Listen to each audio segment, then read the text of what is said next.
Downey. When that country music hits, you know it's time for another hour of sports talk radio here on Locker Room Buzz. I'm your host, CJ Tully. An hour long of some great sports talk here. It's chilly outside, but town looks beautiful, all decorated for Christmas. But again, lots to talk about here. Lots of college football, more specifically, as the college football playoffs are just around the corner. We're going to have championship weekend this weekend. So much going on with the coaching carousel. Get to all of that in just a bit. But I think we need to start here with how our holiday went. How did everyone's holiday go? Feel free to call in here and talk some sports, 610-701-9243. My holidays were a little ruined here by the Philadelphia Eagles. Not sure what that was on Black Friday. It's a day you want to forget here if you are an Eagles fan. Losing to the Chicago Bears 24-15, they took this one. And so many questions to be raised. So many have been raised throughout the season. And I think it's all just amounting to what it is now here with this Eagles team. Starting off with a quick breakdown here. As I said, the Bears win 24-15. It was a lot of the fourth quarter here for the Bears to pull away in this one. Caleb Williams, 154 yards, 1 touchdown with an interception. But the ground game, that's where it got going here for the Chicago Bears in this one. Kyle Monangai, 22 carries for 130 yards with a touchdown. Paired that with former Eagle DeAndre Swift, 18 carries, 125 yards with a touchdown for himself. Through the air, nothing too crazy. Cole Kmet was the leading receiver with 36 yards and a touchdown for the Bears. But now on the Eagles side of things, and this is where a lot of the questions that we've had throughout the year continue to pound on to each other here. 19 for 34 was Jalen Hurts with 230 yards in the air, 2 touchdowns with an interception. On the ground, this is where we're continuing to see Saquon Barkley. Just the letdown from last season is unheard of. I mean, we all expected a lot less than the 2,000 yards that he had last year, but the way that he is playing this year has been horrible. 13 carries for just 56 yards and still did not find the end zone. Through the air, though, A.J. Brown, 10 receptions, 132 yards with 2 touchdowns for him. Devontae Smith had 5 receptions for 48 yards. But I think the first thing I want to talk about here is Eagles, their play this season. And I've been one to defend Jalen Hurts for a long time. I've said this team is fine. No matter how you win, and it works out at the end of the season. But now we're starting to see the losses, and we're starting to see no real leadership step up here and take accountability or figure out what the problem is here with this team. And this is where things are going to start spiraling out of control. Now, again, I am one to defend Jalen Hurts. I've said time and time again, I don't think he's the problem with this team. He may not be the best solution, but I don't think that everything has fallen onto him. Now, Kevin Patullo's house is getting egged and everything else, and everything just seems to be spiraling out of control. Now, again, when I've defended the Eagles, I've said some of the wins they've had have just been great for this team. You win opening week against the Cowboys. You win at the Chiefs. Beat the Rams at home. You win at the Bucks. You lose to the Broncos and the Giants. That wasn't great at all. But then you go and you beat the Packers on the road. You beat the Lions at home. And now back-to-back losses to the Cowboys and now to the Bears. This is where things are starting to go out of control. And I finally have to speak up and say that maybe Jalen Hurts just isn't the solution for this offense. Now, again, I don't think he's a bad quarterback. He's had a lot of great stats throughout his career. He's already been to 2 Super Bowls. He's won one of them, so you got to give him credit there. He's had more passing yards than both Phillip Rivers and Drew Brees in their first few years in the NFL, so he's not having a horrible year. It's more so, what does this team's identity want to be? And this is where it all comes back to last year being a run-heavy team and then A.J. Brown and Devontae Smith not getting the ball much. Now this year you're starting to open it up a little bit more to the receivers, and you're starting to see A.J. Brown especially get more involved lately. Saw Devontae Smith getting involved. Dallas Goedert has had himself a good season. But what is the identity of this team going to be going forward? You cannot rely on this defense to go out there every single game and carry this team. Now, I do want to say this defense has been carrying the team, and I do think this is where the money needs to be spent. I want to bring in players like Cooper DeJean, Reed Blankenship, Jahad Campbell. I don't know why he didn't play the other day. He didn't have a single snap. Players like Makuba, these are the guys I want to pay. Jalen Carter, Jordan Davis. These are the guys that should be the cornerstone here of this team and where this team should be working around. With that being said, you did just see them let up about 250 yards on the ground to the Bears, and I think a lot of that comes down to the fact that the Eagles are the number 1 team in 3 and outs. If you're going to be having a lot of those, this defense is going to get worn down very quickly in games, and this is what we're starting to see now with this Eagles team. The defense has had to step up and do way too much, and there's no real accountability on the offense to get anything done. If Saquon Barkley is not able to get it done on the ground, something has to change there, because yes, this offensive line is depleted, but if Saquon Barkley is this great superstar player that everybody's made him up to be, he's in 400 commercials now, he should have enough skill behind him to get open or create a hole or get free. I mean, he has not had a big break of a run in, I couldn't even tell you how long. Now, we did look it up over Thanksgiving, me and my family, that he did have, I think it's now 12 breaks for over 10 yards this season. He's had them in pretty much every game. But that's just so minute because he's not happening in the amount that it was last season. I mean, we were seeing him break 30, 40-yard runs like it was nothing last year. And this year, I feel like it's a lot more of him getting stuffed behind the line, or this year getting stuffed maybe 2 or 3 yard gains, but you're not seeing the same average here with Saquon Barkley. I believe he's actually averaging negative yardage per rush, and that's just not what you can be having here for this Eagles team. Now, the next big point I want to make here with the Eagles is A.J. Brown. And yes, he has been the talking point all year long for this team. Actually, it came out that the Hard Knocks was going to be releasing for the Eagles. A.J. Brown just tweeted no on that, I guess, to not pay attention. But what is A.J. Brown's point with this team right now? Now, he wanted to make a point of everything and point of emphasis when he wasn't getting the ball. He wanted to tweet things out, be very cryptic. Now that he's getting the ball, he's getting 100 yards a game, he's getting in the end zone. Nothing from A.J. Brown. No complaints, nothing. And something that was interesting is when he was having these complaints, he kept relaying it back to the fact that it wasn't about him, that yes, he wanted the ball, but he wanted it to make the team better. He felt this offense needed to get going, and that's why he wanted the ball, to be able to get the offense going. Well, now that he is out here putting up great numbers for this team, but the team is losing, you're not seeing the same A.J. Brown with the same complaints. It's not seeming like it was about the team this entire time. It does seem like it was kind of selfish, which, again, I defended at the time, saying, yes, he is still a player. He wants to make a career for himself, and he needs the ball to do so. But I think you need to keep that same energy when the team's losing now, and you need to be working towards how to get this team better. Maybe it's not always getting the ball to you, because even though they are getting the ball to you, you're still losing games. You just lost on the road to the Cowboys while you're up 21-0, and now losing to the Bears at home, Black Friday. Everybody's watching, who has Amazon Prime, that is.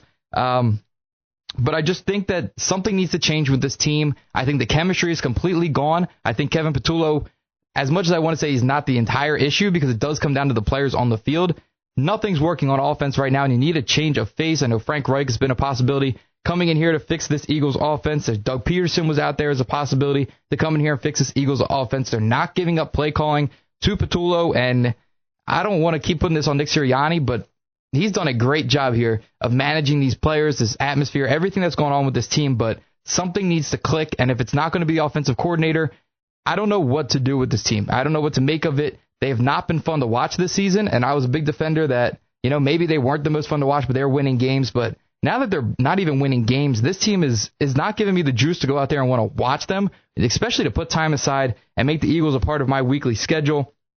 I think this is a bigger question here and a bigger point of emphasis with NFL in general. I think there hasn't been that standout team this year. It's been a lot of lackluster play or some big games from somebody, but then they don't follow up the following week. But that's getting off topic. I'll get to the NFL as a whole in just a bit. But the Eagles, what do we think of them? What do we make of them? How can they bounce back from this?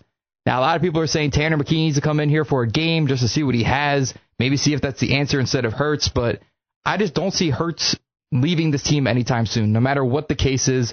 There's been a lot of quarterbacks that haven't made Super Bowls or who have only made one Super Bowl, and they were never run out of town here like the Eagles quarterbacks have been in the past. I think a lot of this also comes back to the expectations that were set by not only the fans, but by Howie Roseman and by Jeff Lurie as to this team is going to be a championship team. We're going to compete year in and year out. So then when you start to see a little bit of a fall off, the question starts to get raised as to what this team is, if they're ready to compete again, and all of that. Now, it does come down to you have the best or the most difficult schedule coming out of a Super Bowl victory. So you can look at that as well, as this might have just been a fall-off season here for the Eagles. But again, all these expectations being held so high as to we're going to compete year in, year out. We have such a great offense, but then you're not seeing the same formula on the field. I again go back to the fact that Nick Sirianni, Jalen Hurts, all these guys didn't want to talk about the Super Bowl victory. They want to be very hush-hush. We got to look to the season ahead. But it's just not the same team. It's not the same enjoyment. It's not the same fun. And I think to a point you need that on a team. You need to debrief. You need to have some fun, let loose, and let's just play the game of football. And you're just not seeing that right now. It's a shame. And I don't want to say that Hurts is the reason for all of this, but he's definitely not helping the case whatsoever right now. Did rush for 31 yards on 4 carries. That was good to see him break the pocket a little bit, get out there. And I know that's where his legs can make the difference, but would the Eagles be better with a pocket passing quarterback? I think that's the bigger question here. I think, again, when I started here with talking about the identity, are they going to be a passing team or are they going to be a run-heavy team? Last year it worked out very well to be the run-heavy team. It worked with Jalen Hurts being able to roll out, do some play action, but this year when you don't have the run game going, it's showing how much that hurts Jalen Hurts, that he's not able to stay there, find his receivers downfield. And going into next season, I think this is going to be a point of emphasis. Do you get rid of A.J. Brown and start to restructure this team? I think you were starting to cut ties there with that. I think you're getting to the end of everybody just playing for a Super Bowl. You won that last year. Now it's going to come down to statistics. I think he's going to want out. I think the Eagles are going to be fine with that, just given the fact that you're going to have contracts coming up on defense. And I don't believe this team needs a heavy receiving core to be able to function. I think if you can have Devontae Smith as your number one, even if it is Jahan Dotson as your number two, or you bring somebody else in as a number two, and then you got to get Saquon going again, that's where this team can thrive. That's where we saw it work last year.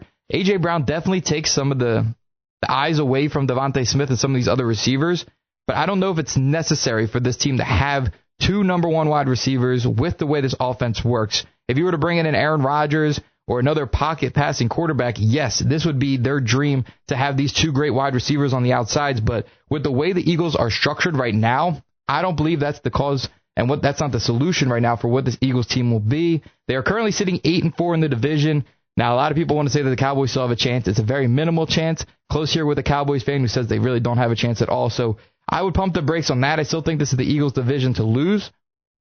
But now you look at the upcoming schedule. At the Chargers this Monday night, that will be a Toy Story game or Monsters, Inc. or something. So that'll be on Disney Channel, I believe. Then you'll have the Raiders, the Commanders on the road. Then you'll have the Bills on the road, and then home versus the Commanders. So not that challenging of a schedule coming up. I'm not sold on the Bills being legit. Chargers might be your most difficult game remaining. You might split there with the Commanders, but you really don't need much to happen to secure your spot in the playoffs. It's just you're not going to have that home field advantage. They lucked out last year with the Lions getting bounced early, so they pretty much did have home field advantage the entirety of the playoffs, but we'll see what happens here with the Eagles. Red flags are starting to be raised. I haven't raised them much at all this season. I've said as long as you're winning, you're fine. Now they're not winning, so I'm going to start diving deeper into what the issues are, but we'll see what happens on Monday night against the Chargers. When we come back from this quick timeout, I'll have all the college football news you guys will need to know, so stay tuned here on 95.3 WCHE.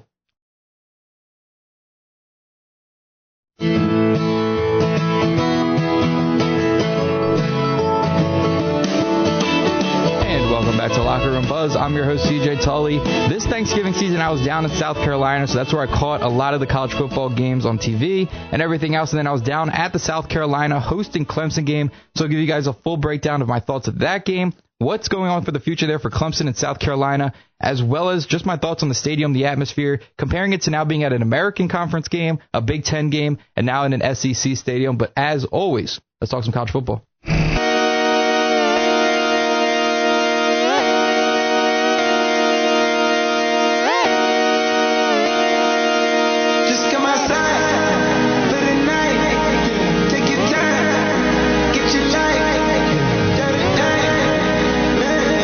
Out here with the Battle of Texas. Texas A&M was 11-0 coming into this game against Texas. This was a must-win for Texas. They were sitting at 8-3 on the season. They're trying to keep their playoff hopes alive. They upset Texas A&M, who was currently sitting at the number 3 in the country. They beat them 27-17. Marcel Reed, we're starting to see the problems with him continue to amplify. This was something we started to see in that South Carolina game. Now the Texas A&M was able to come back in that game, but this one they just weren't able to get the momentum to keep that one rolling. Marcel Reed in this one, 180 yards, 2 interceptions. He did rush for 71 yards if you want to look for some positives there with Marcel Reed. This offense was just not able to get going, though. Casey Concepcion, Mario Craver, both just over 50 yards receiving. Casey Concepcion did have an 8-yard rushing touchdown, though. And then on the ground, Reuben Owens II, he's had to step up here with the loss of Le'Veon Moss. He goes for 48 yards on the ground. E.J. Smith with just 27. So with a very explosive Texas A&M offense not being able to get going, it does scare me headed into the playoffs. They're now ranked number 7. They fall back 4 spots with the loss. But if they can put it together, this is definitely a championship contending team. They have the defense. They have the offense. It's just when they're not clicking, this team cannot play football for the life of them. Marcel Reed needs to get going early. The 2 interceptions to no touchdowns is not a good look for him. This is what we saw early on in that South Carolina game. But again, this is a must-win for Texas, so we can look at it in that aspect as well, that maybe they just outplayed in a game that meant a lot more to them. For Texas, though, Arch Manning finishes his season 179 yards with a touchdown. He also rushed for a touchdown with 53 yards. On the ground, Quintrevion Windsor, 19 carries for 155 yards for them. Now, again, the big losses here coming for Texas was Ohio State, Florida, and Georgia all on the road. They do pick up big wins against Oklahoma, Vanderbilt, and Texas A&M at home. So maybe this is something you can look forward towards next season, that Texas is a very home-dominant team. They can't really get it done on the road, especially against some lackluster opponents. They also went to overtime with Kentucky and Mississippi State. So we'll see what the team is going forward, what Arch Manning decides to do. Don't think it's smart for him to go into the NFL draft at this point. I think he should definitely give it another year. Don't think he's going to be transferring as well. So we'll see what he could do at Texas next season. Another big matchup here was Georgia and Georgia Tech. Georgia wins this one 16-9. Gunnar Stockton 11 for 21, just 70 yards on the day throwing. And then Zachariah Branch with 53 yards receiving. Haynes King had himself a pretty decent day here, 181 yards with an interception for Georgia Tech, but just 39 yards on the ground. And if you know Georgia Tech, they are not winning a game if Haynes King does not have a big ground game as well. Now, one of the biggest games that had the most eyes on it this weekend was Ole Miss at Mississippi State. Mississippi State has been a very difficult team to play at home. They've had a lot of tight games, a lot of overtime games at home, that is. Ole Miss, though, wins this one 38-19. Trinidad Chambliss continues his dominance, 23 for 34, 359 yards with 4 touchdowns. Quan Lacey on the ground, one of the best running backs in the country. I believe he's the second best running back right now in the SEC behind Ahmad Hardy. He has over 2,000 yards, I believe, or getting right up there. Quan Lacey in this one, though, 143 yards with a touchdown on 27 carries. But besides from the game at hand, the biggest storyline with Ole Miss was Lane Kiffin, and what was he going to do? He was supposed to come up with his decision on Saturday after the Egg Bowl. That did not happen. It took till late in the afternoon on Sunday to get this decision. He does decide to leave for LSU, but a lot of different things coming out throughout the day about just how this decision came to be, how Lane Kiffin was acting, and just everything that came along with it. It was a very sloppy situation. We'll see what happens going forward, but it does seem like this is something that's going to have some big implications going forward in college football. He will take a majority of the offensive staff with him. Now, his offensive coordinator is going to be staying with Ole Miss to coach out the playoffs, which is a good thing to see here, as the defensive coordinator, Pete Golding, is going to be the one taking over the coaching entirety. It looks like he'll be staying there for the long term as well. But again, you needed that offensive coordinator. You needed somebody on that offensive side to stay with the team, as this is a very offensive-heavy team with Chambliss, Lacey, and some of these wide receivers. So good to see they still have one of them helping out in the playoffs. He will not coach in the playoffs, as I just mentioned. It will be Pete Golding. In college football in a whole, I think this is a bigger question to raise, is how much of a business it has become. Maybe it's not about the money, is why Lane Kiffin left. I'm sure that was a big part, but it's come out that Ole Miss has wanted to match any of the money that he was going to be getting there from LSU. So then what is it really? And now you're going to have these players like Chambliss, like Lacey. They're going to be able to leave Ole Miss and head over if they want to join Lane Kiffin at LSU. So that would be something to keep an eye on. But you look at something like the coach, and this is where I have a little bit of a defense for Lane Kiffin. Yes, the coach left. He left the players high and dry, and it looks like, you just lost that mentorship with Lane Kiffin. But at the same time, let's use, for example, here, Ole Miss's quarterback and running back, Trinidad Chambliss and Quan Lacey. Lane Kiffin could have stayed there with Ole Miss, but Lacey and Chambliss could have left in the transfer portal and getting more NIL money somewhere else. So you have to look at it that way. It's just a business in and of itself. There's no loyalty anymore. It's players can leave, coaches can leave. There's no real college feel of the 4 years with your team. And I think that's just kind of the way things have gone with the way the NIL works and just how everything has worked right now with college football. But we'll see what happens. LSU will take on Ole Miss in Oxford, Ole Miss at home stadium there, so we'll see what happens with that next season. Another game that had a lot of eyes on it was Ohio State and Michigan. Michigan has won that matchup the past 4 years now. Ohio State, though, wins this one 27-9. The conditions were perfect for Michigan to pull off yet again another upset, but Michigan's ground game was just stopped by Ohio State. Jordan Marshall goes for just 61 yards on the day for Michigan. Bo Jackson, on the other hand, he had a big day, rushing 117 yards on 22 carries for Ohio State. Carnell Tate goes for 82 yards and a touchdown. Jeremiah Smith, 40 yards on the day as well. Julian Sayin still in conversation for a Heisman. He has 233 yards and 3 touchdowns in this game. Does throw an interception, though. Another game that was a big one here was LSU at Oklahoma to keep Oklahoma's playoff hopes alive. Jean Mateer, 318 yards, 2 touchdowns, 3 interceptions, though, and that's going to cost you in the playoffs. You cannot allow that to happen. Isaiah Signetti, the third, he goes for 9 receptions, 121 yards with a touchdown, but I'm going to talk about Alabama in just a bit, and they have the same issue.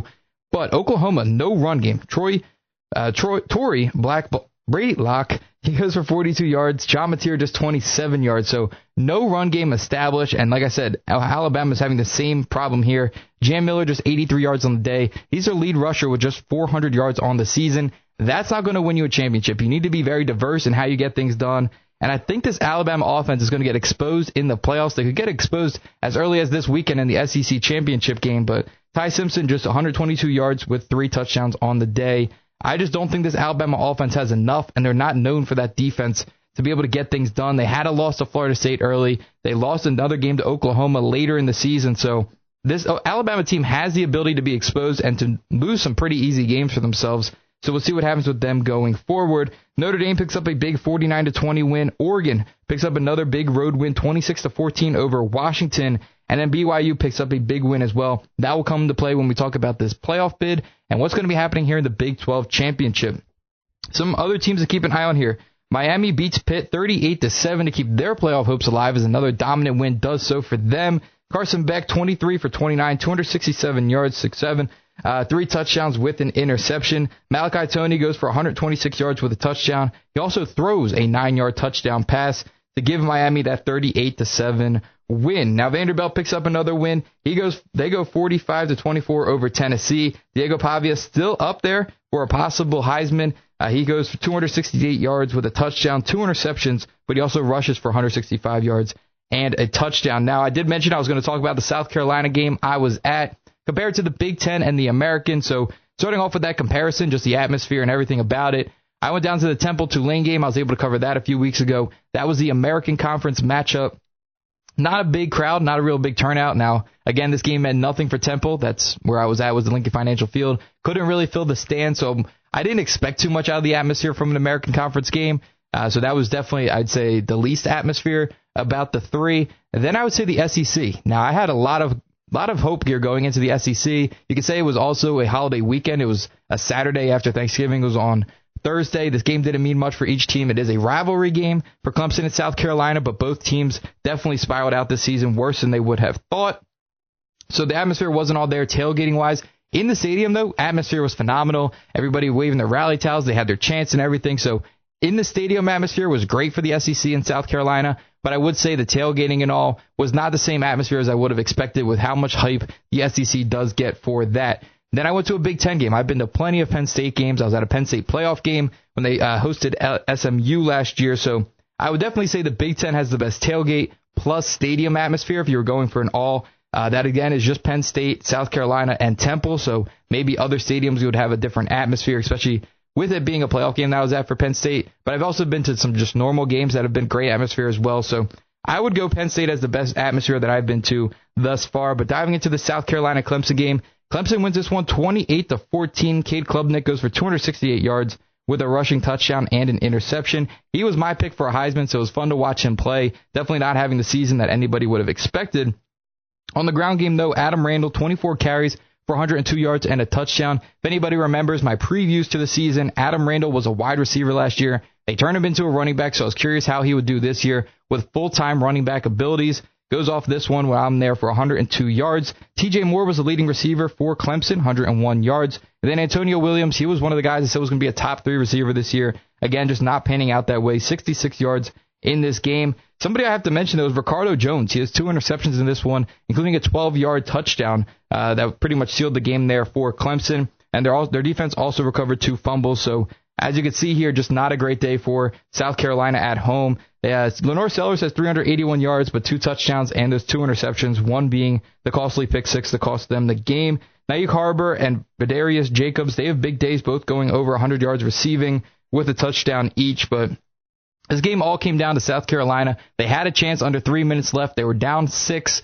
And then here you go. Lenore Sellers throws that pick 6 from his own, I believe, 5-yard line or something. And that just sealed the game there. But again, great time, great atmosphere with family. The in-stadium atmosphere would definitely encourage people to get down there if you can. The tailgate, let's get those atmosphere up a little bit more. But we're going to have a big weekend coming up here with Championship Weekend. I'll get into that just after this quick break. So stay tuned here on 95.3 WCHE.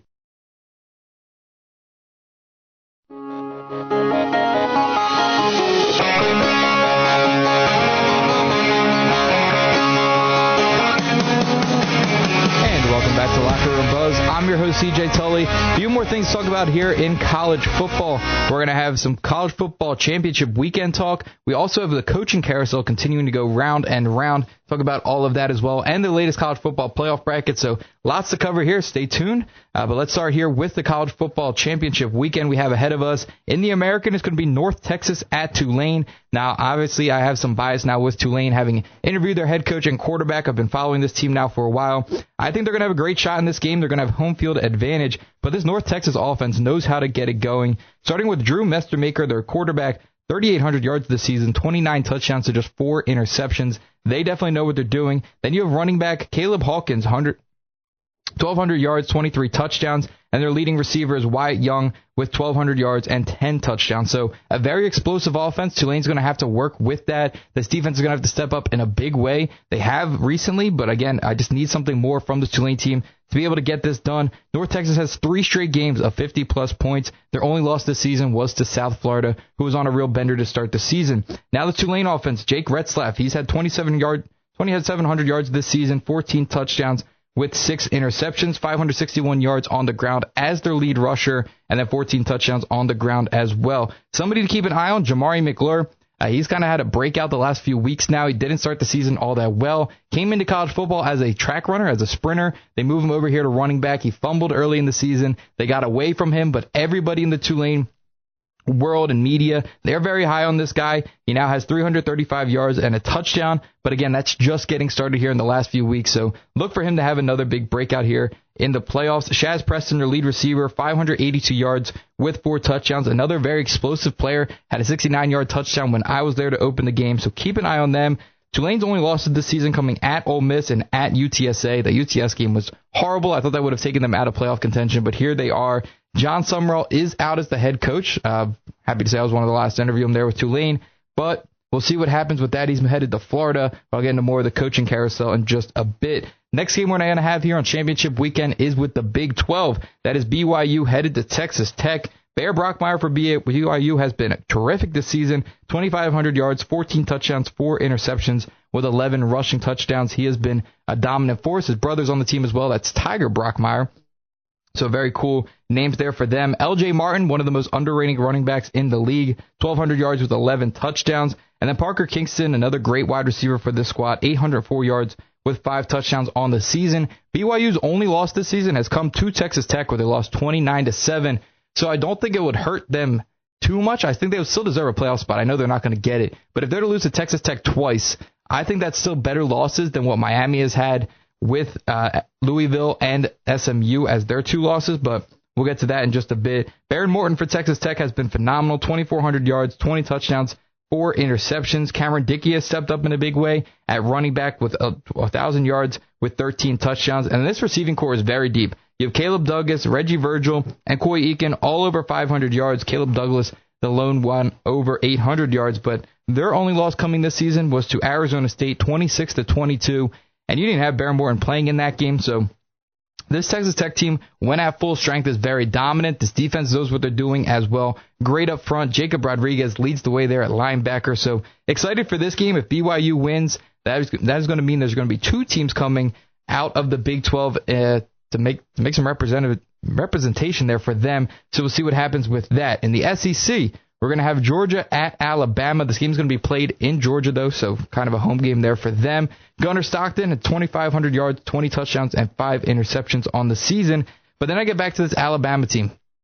And I've said before, earlier in this show here, that they haven't gotten that run game established, and this is a very one-dimensional offense. I think Georgia is going to be able to contain that, and I think if Georgia wins big here, let's say maybe 15 to 20 points, I think that should be enough to bounce Alabama. Now, I don't think that will be the case. They're not supposed to be hurting teams for playing a championship weekend, but that all comes back to what they're looking for here in a team. Alabama, I don't think is going to compete all that well. Kalen DeBoer has been up for a lot of different coaching jobs. It's kind of under the ground, though, so I don't think anything has really come out report-wise. But we'll see what happens with that. Georgia's won a lot of close games this season. They beat Florida just by, I believe, 3 points, 4 points. So they have the ability to lose as well. Alabama did beat Georgia in Georgia earlier this season. So, again, this is a familiar foe. We'll see what they can do with that. But Georgia's really starting to turn around the season. They didn't have a great game there against Georgia Tech, but they had a monster win at Mississippi State, and they had a big win against Texas as well. So we'll see what they can do with this one. I would take Georgia. In the Big Ten Championship, it's a 1-2 matchup of Indiana and Ohio State.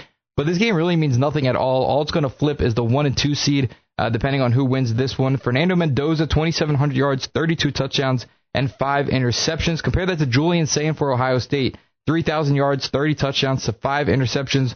Winner of this one is going to win the Heisman. I believe that to be the case. I do think Fernando Mendoza is the one who's going to win it because I do think Indiana can finally put a stop to what Ohio State is doing. They haven't had the most healthy receiving corps, so we'll see who's going to be available for this one. But I definitely think this could be a game where Ohio State finally gets put in their place and Indiana can pull out the win.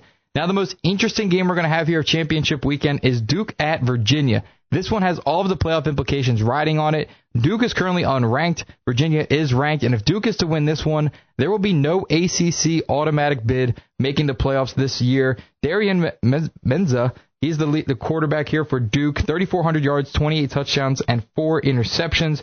The running back duo here of Nate Shepard and Anderson Castle, both over 400 yards. Nate Shepard with 865 with 9 touchdowns.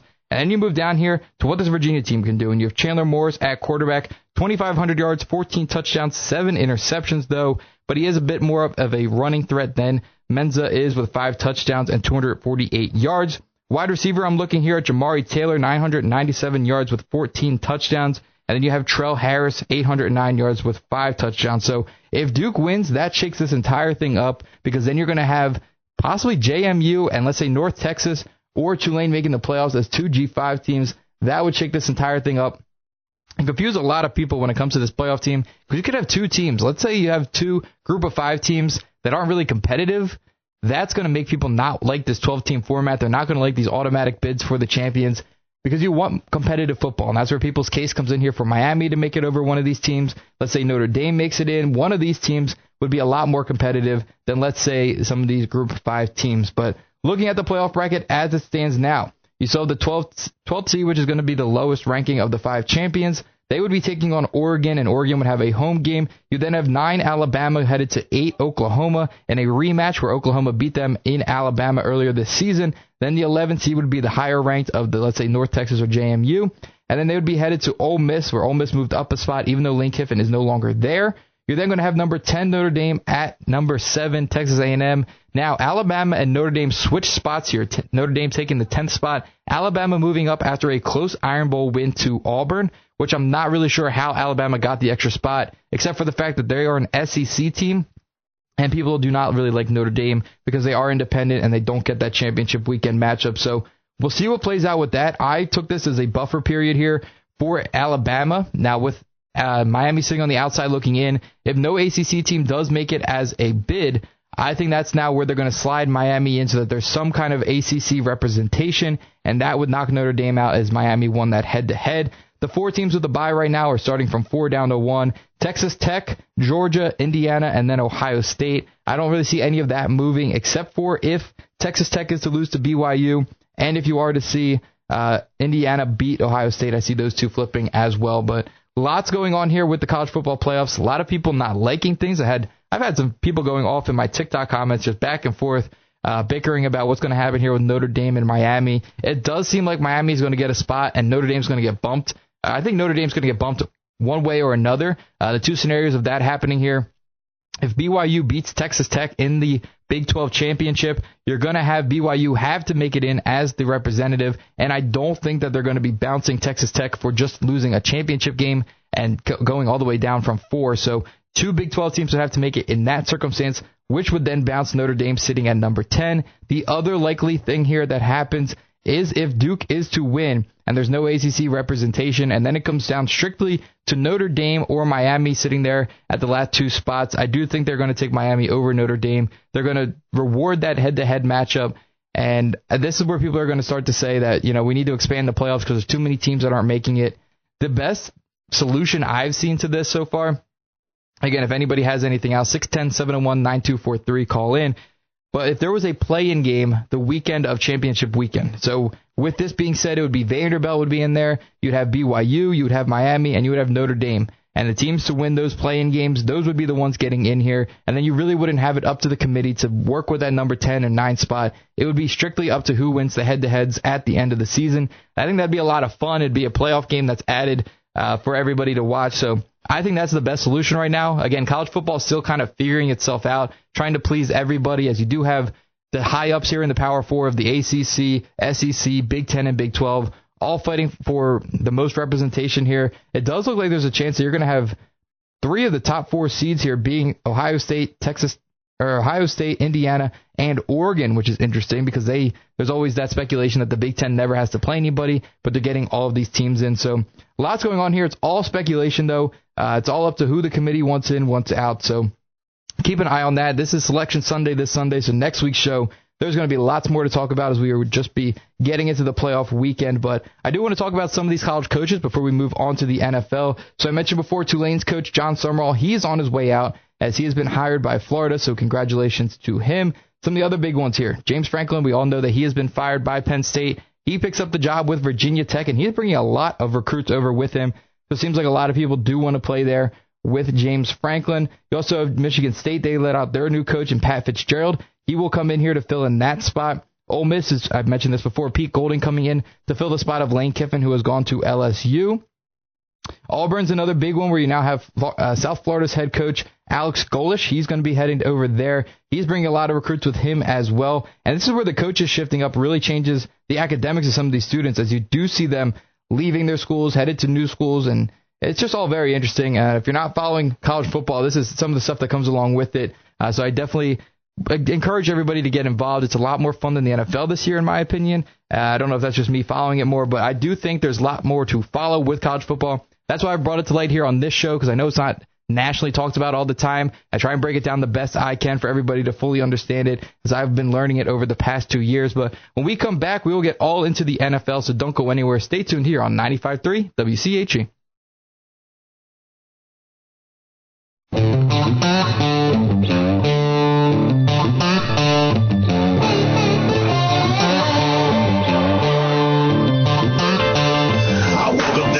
And welcome back to Locker Room Buzz. I'm your host, CJ Tully. And I know I said we're going to get straight into the NFL, but I do have one more piece of college football information about the coaching situation that I wanted to get into here before I dive right over into the NFL. That is Penn State. And I know that's the most local big D1 school here, so wanted to touch upon this, as many of you guys are probably Penn State fans or know people that went to Penn State.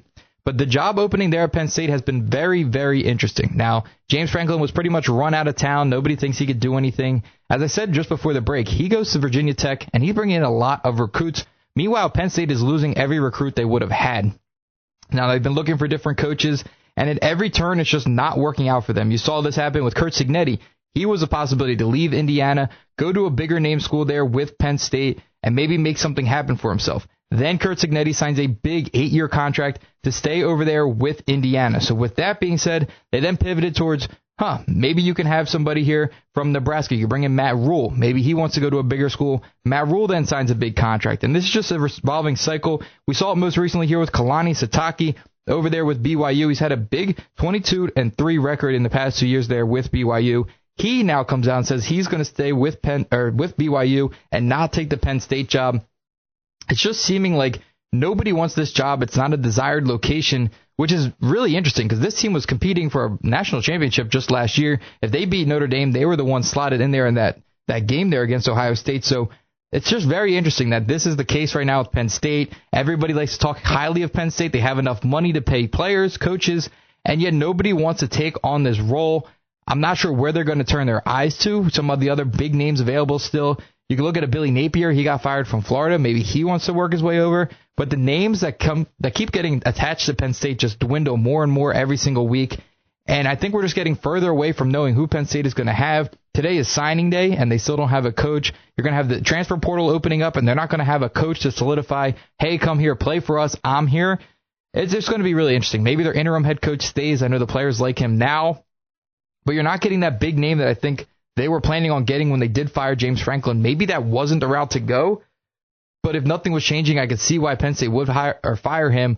But you're not getting anybody to want to come in here and take on your job. You have people going to the American Conference and lower-end SEC schools rather than coming over here and helping you out. I don't know if this is people thinking that Indiana, Ohio State, maybe a Michigan, Oregon, they're going to be competing for so long that maybe Penn State just doesn't have a chance, so they're going somewhere else where they might have a better chance for a conference championship. I really don't know. It's just really interesting. And with it being the local team, I know a lot of people are going to be following this story, so I try and cover as much Penn State stuff as possible. I'm not a huge Penn State fan myself, but I do think it's interesting to keep an eye on. I think it's going to be really interesting. That's really all I have to say about it. I think people would have jumped on this job earlier if it was desired, so I feel like there's more to the story than is coming out here with this Penn State job. But that is officially going to do it there for the college football talk. Now we can get into some NFL talk, and there's a lot of talking points I want to get to here. First off, are the Lions okay? Now, we saw them take a 31-24 loss here on Thanksgiving at home to the Packers, and the Packers have not been phenomenal this year by any stretch of the means. That now gives the Packers 2 wins over the Lions this season. The Lions have also lost to the Chiefs on the road and to the Vikings and then to the Eagles on the road as well. And this Vikings team is horrible, so to take a loss to them, that's pretty pitiful. But this Lions team is just not looking the same this year. They've had very tight wins when they are winning. Their biggest dominant win was to the Bears, 52-21. But other than that, I mean, this Lions team is just as great as any other team. Nothing really standing off the paper here. Jared Goff having a decent season this year, 3,000 yards with 25 touchdowns and 5 interceptions. Jahmyr Gibbs, again, having a great season this year, 1,000 yards already with 10 touchdowns. But David Montgomery has pretty much gone mute for this team. And I think that's something we have to keep an eye on here as this offense just continues to try and find its way. Montgomery with just 543 yards on the season. That's not something you like to see. Last year was very dynamic with how they ran the ball. They had both guys getting pretty much equal touches, and you're just not seeing that this year.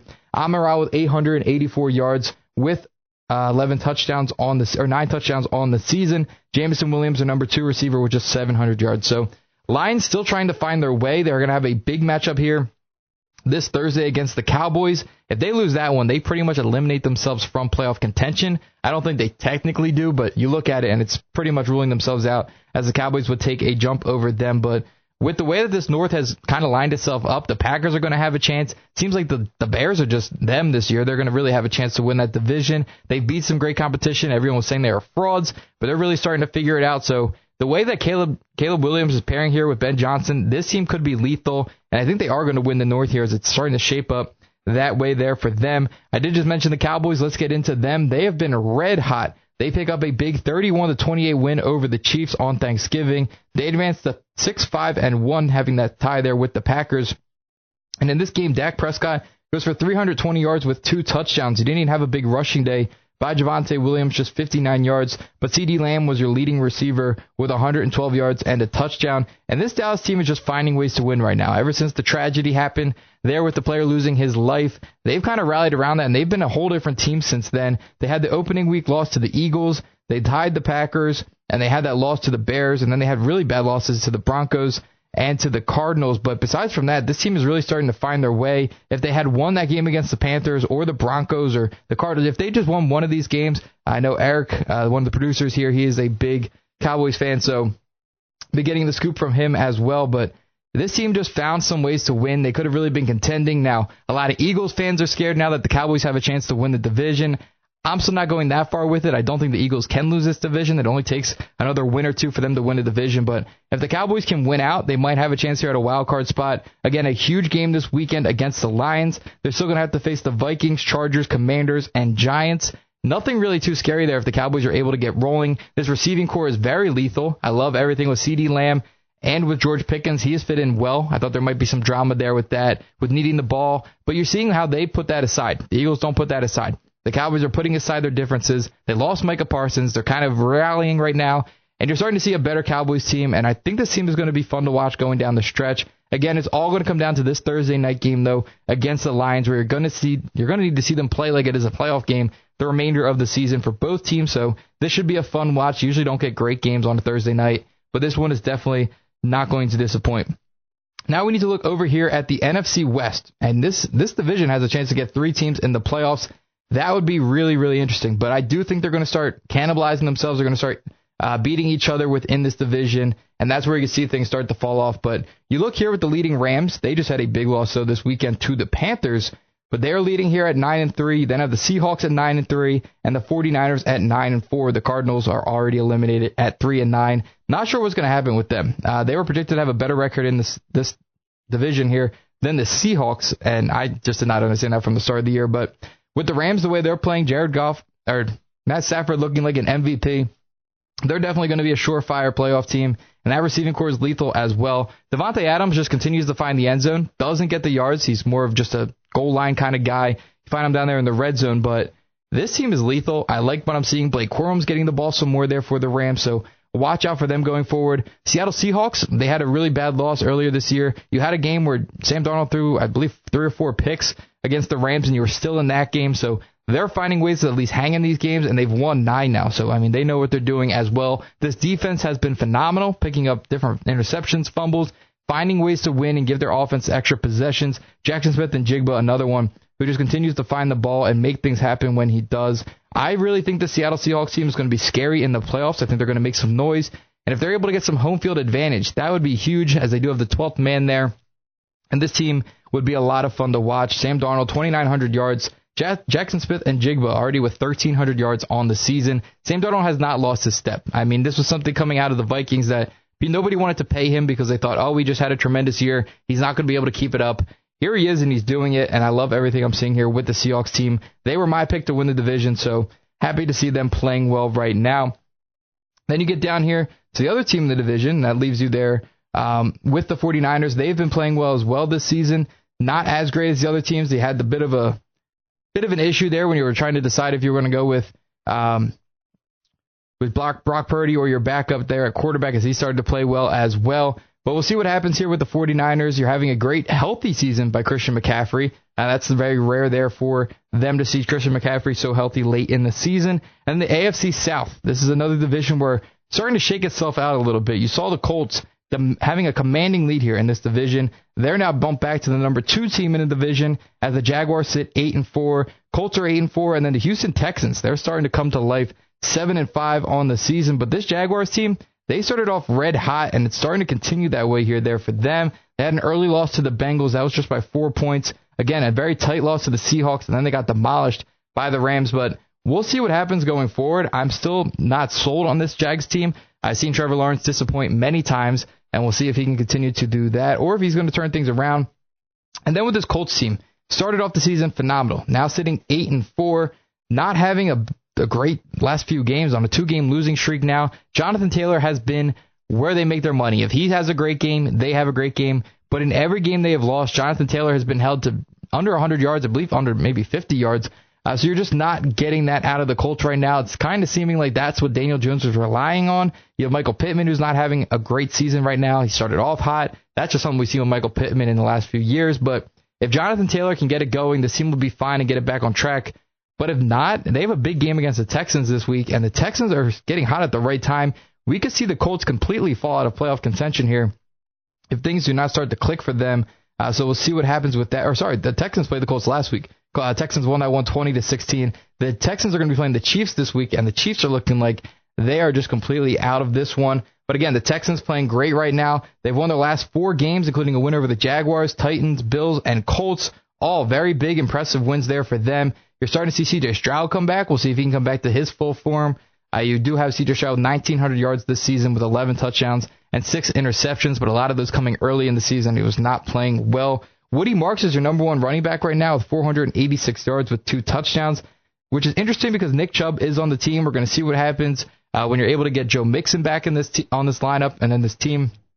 We'll see what happens with that. And then Nico Collins still with a solid year this year, 795 yards for him. And then finally here we have the Vikings. Did they set themselves up for a pitiful future here for the team? Last year you had Sam Darnold, Kirk Cousins, and you had Daniel Jones all within that locker room in the last few years, and you let all of them go. Now Kirk Cousins, he goes to the Falcons. He's down a backup role, but I guess he's getting to start technically because Michael Penix has been hurt. But then you have Daniel Jones doing what he's doing with the Colts, Sam Darnold lighting it up there for the Seahawks, and you were so high on J.J. McCarthy that you kind of got blinded by it. Now you're working with McCarthy, Carson Wentz, and then they have a new quarterback come in here this week who just completely was horrible. 4 interceptions for him. Again, just not sure what the Vikings saw in their future. They're now 4-8 on the season. It was Max Brosmer that comes in here. He goes for 168 yards with 4 interceptions, no touchdowns, and takes 4 sacks. This Vikings team has set back so many years. J.J. McCarthy is not the guy. Carson Wentz being your leading passer right now with 1,200 yards is pitiful in the year of 2025.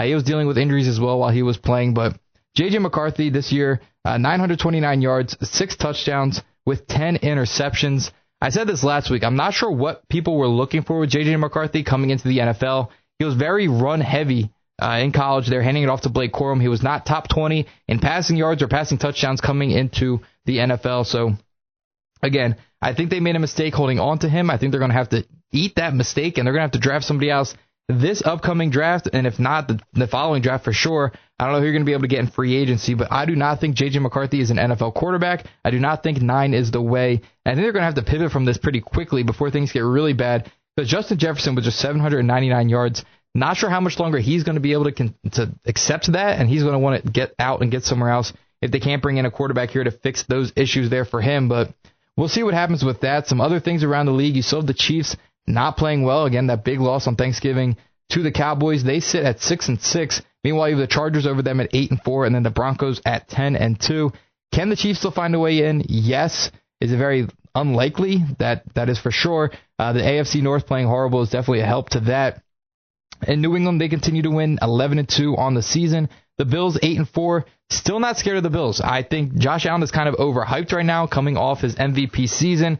He's very much reliant on James Cook right now. He could do it with his legs. He had that phenomenal game. I believe it was 3 touchdowns in the air and 3 on the ground. But despite from that, I mean, he's not having a great season. Nothing on this team scares me. The defense is mediocre. They don't have a true number 1 wide receiver who scares me. It's pretty much if you're able to stop the ground game of Josh Allen and James Cook, you're going to be able to beat them. That's why it doesn't scare me for the Eagles to head there this winter and play them. I don't think that's going to be any advantage there to the Bills. Dolphins 5-7. They're starting to piece it together on a 3-game win streak, but again, I don't think this is a team that's going to be able to bounce back and make anything happen. Maybe you can look towards next year and what you have to make something happen with them. The Steelers, 6-6. They're tied right now with the Ravens at 6-6 as well in the AFC North, but the Steelers just have not been it. Aaron Rodgers should just get out of there before he hurts himself. I took a crazy sack there by Joey Bosa earlier this week, but again, another team, we'll see what happens there. I'm not too sure that this AFC North is going to bring out a very competitive team. Lamar Jackson's starting to find his way a little bit, I guess, but I don't think this is a threatening Ravens team, and it really starts to beg the question, who is the dominant force right now? Did the Josh Allen, Patrick Mahomes, Justin Herbert, and Lamar Jackson wave, plus Joe Burrow, you could throw him in there as well, did that wave pass by already? Are we kind of just sitting here waiting for that next wave of Drake May, you have Bo Nix, and all these guys starting to piece it together? Maybe that's where we're at right now.